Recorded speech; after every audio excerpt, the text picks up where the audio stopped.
Annihilate. Danger, danger, Alex Duffey, danger. Hey, welcome back to the shop. This is Alex with Duffey Woodcraft. Today, I'm going to be showing you how we make these robots on your CNC. I'm going to show you how you can make toys, how you can design them, and how you can sell them locally. Come along.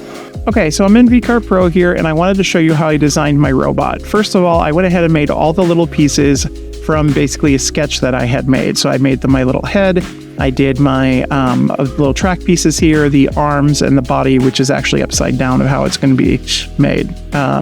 Now you'll notice I have a third arm. That's just in case I break one of these while I'm drilling in the holes for the hinges, and also to use up this extra little bit of wood that's here. So let's go ahead and cut this out on the CNC. Okay, so I'm using some Oregon madrone wood here. It's a very dense wood, very similar to maple, but has this great figure into it.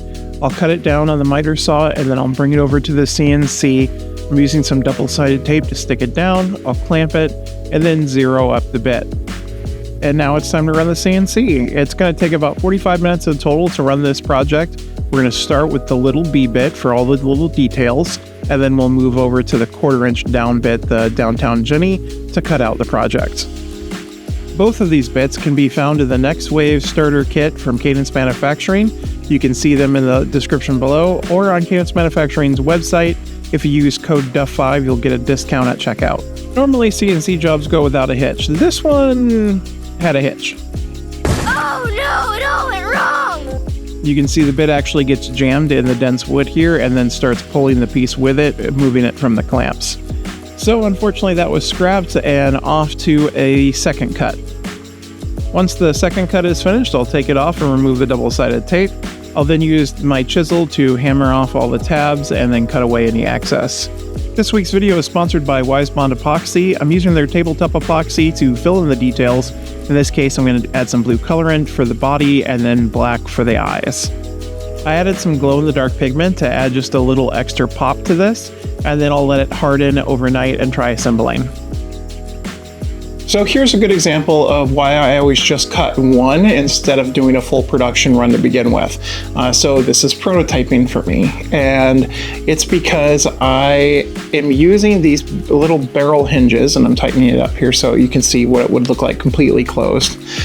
And I got these after I've made my first design, and you can see that there is a little bit, and I'll zoom in here, there's this little gap right there, and that's with the screw fully tight. And because of that, which means it kind of flops all willy-nilly and is loose. And I want this to be friction fit so that who's ever playing with it can move the arms around and have it kind of friction fit. So I need to recut these arms, adjusting the design where these connect.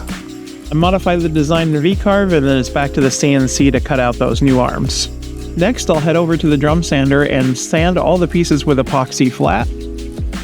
I'm using a few quarters that are stacked on top of each other to create a profile for a roundover I'm going to do.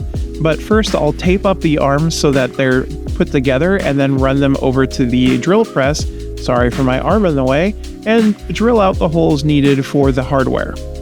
Before we head into sanding and this week's sanding thoughts, I'll take this over to my trim router and add just a small roundover. Yes, I should be using my router table for this. Danger, Will Robinson! Danger! No, Will Robinson! Danger! And sure enough, I made a mistake and nipped the edge of my finger. Do not do what I did. Sanding thoughts with Duffey Woodcraft. The first ever robot was manufactured back in 400 BC.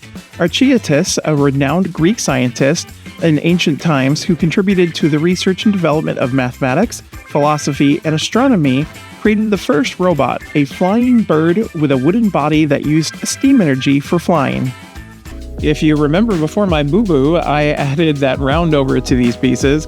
I'm gonna go ahead and put that on now and then blow off everything with some compressed air, use some hemp seed oil to finish the pieces and let them cure overnight. Once the oil is cured, I'll use a tongue oil and wax finish to cover the pieces again just to add some extra protection. Then I will put all the hardware pieces together, first assembling the track legs and then all of the arms. And there you go. We've got a lovely little robot toy. I added a hammer for this guy, and he is just fun and fun to play with. He's going to my nephew.